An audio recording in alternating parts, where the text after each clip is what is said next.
Assalamualaikum warahmatullahi wabarakatuh. Nah, hari ini Ibu akan menjelaskan tentang pembentukan sel kelamin jantan dan betina pada tumbuhan. Oke, yang pertama adalah pembentukan sel kelamin jantan pada tumbuhan. Nah, tepat pembentukan sel kelamin jantan pada tumbuhan itu terjadi di dalam ruang sari atau terjadi di dalam benang sari. Nah, nanti di dalam benang sari itu terdapat sel induk mikrospora yang diploid. Nah, nanti sel induk mikrospora tersebut membelah secara meiosis dan menghasilkan 4 sel mikrospora yang haploid.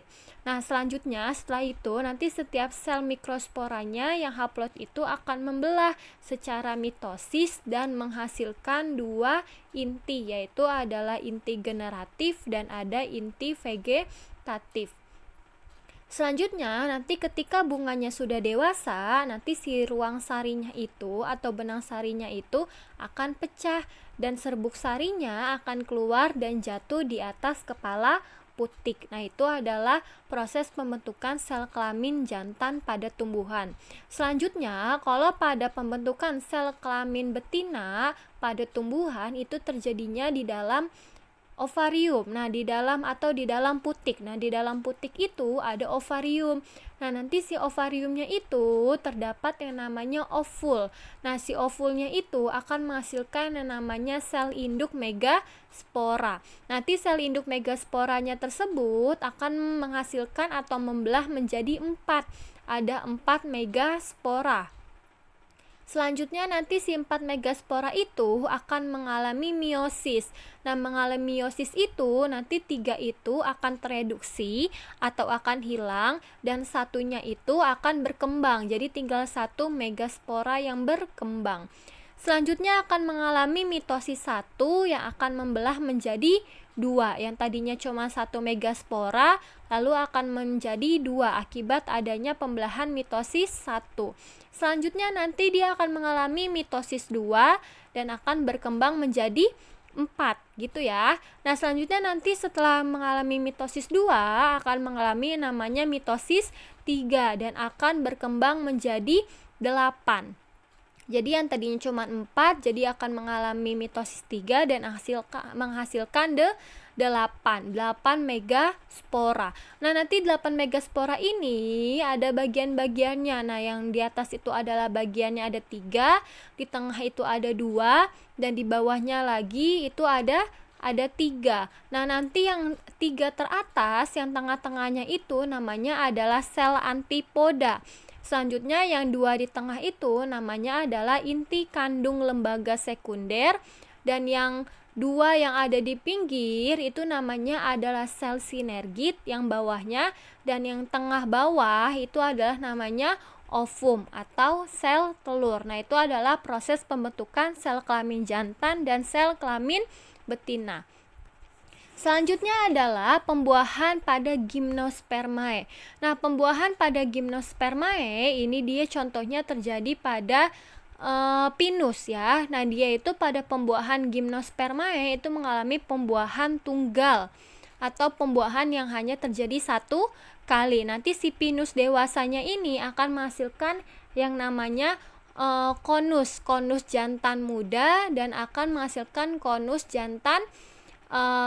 betina muda. Nanti si konus jantan mudanya ini akan menghasilkan namanya sisik konus jantan, lalu akan menghasilkan polen. Nah, nanti si konus betina mudanya ini akan menghasilkan namanya sel telur. Nanti si sel telurnya ini akan bertemu dengan si polen melalui ada angin. Jadi entah dibantu oleh angin.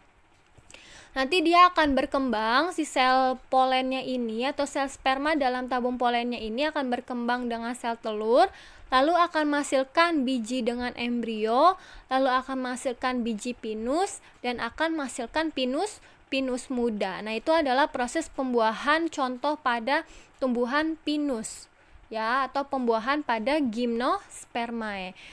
Selanjutnya adalah reproduksi pada Angiospermae.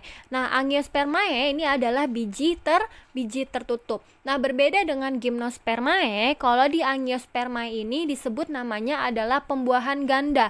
Kenapa sih disebut dengan pembuahan ganda? Karena di Angiospermae ini dia terjadi 2 kali pembuahan. Yang satu akan menjadi zigot dan yang satunya lagi akan menjadi namanya endosperm. Nah, bagaimana sih prosesnya reproduksi dari Angiospermae?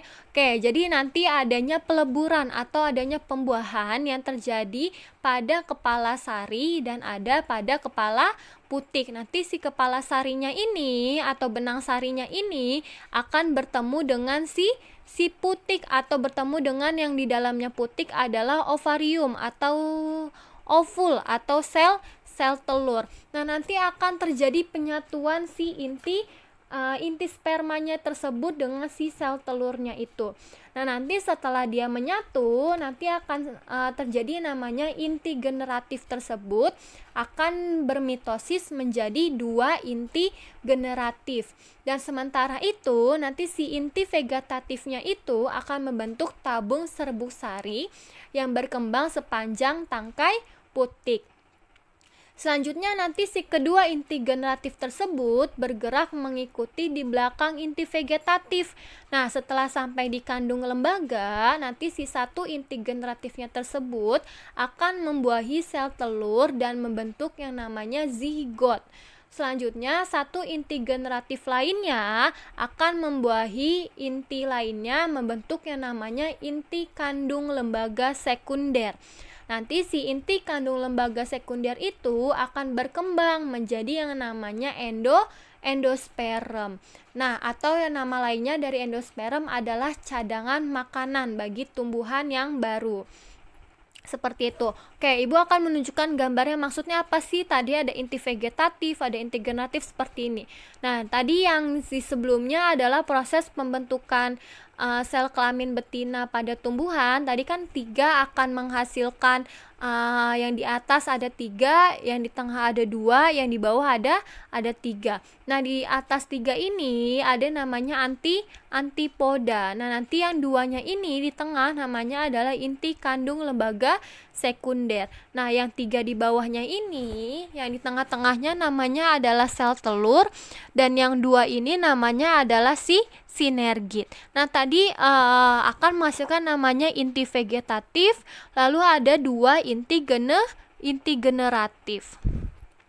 Selanjutnya, nanti si inti generatif 1 ini apabila bertemu dengan ovum atau bertemu dengan sel telur, nanti akan menghasilkan yang namanya zigot. Sedangkan kalau yang di inti generatif 2 itu nanti dia bertemu dengan IKLS, inti kandung lembaga sekunder, nanti akan menghasilkan namanya endosperm atau yang namanya adalah cadangan makanan bagi tumbuhan baru. Nah, itu namanya pembuahan ganda. Jadi dalam 1 kali pembuahan itu dia menghasilkan 2, menghasilkan zigot dan menghasilkan endosperm. Tadi berbeda sama Gymnospermae. Kalau Gymnospermae hanya 1, menghasilkan zigot saja. Seperti itu ya.